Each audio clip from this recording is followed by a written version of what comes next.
oluline on see, et Jumalast ei saaks mineviku Jumal, vaid Jumal oleks meie oleviku Jumal, kes on täna seesama, kes ta oli eile.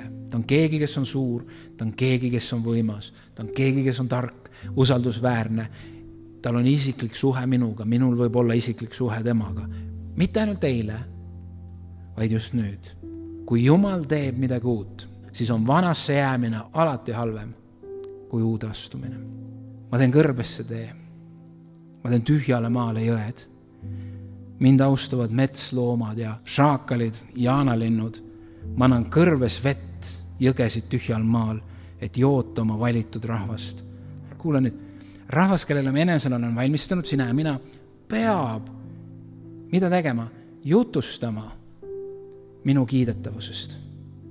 Jumal andis selle sõnumi Iisraeli rahvale, kui nad olid Babyloonia vangipõlves. Loomulikult nad mõtlesid Taavetile, loomulikult nad mõtlesid kohtumõistetele, loomulikult nad mõtlesid esiisale Abrahamile, nad mõtlesid kõrbeteekonnale, kõik, mida Jumal oli teinud.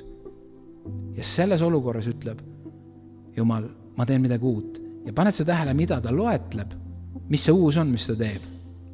Ta loetleb neid samu asju, milles tegelikult Iisraeli rahvas mõtles.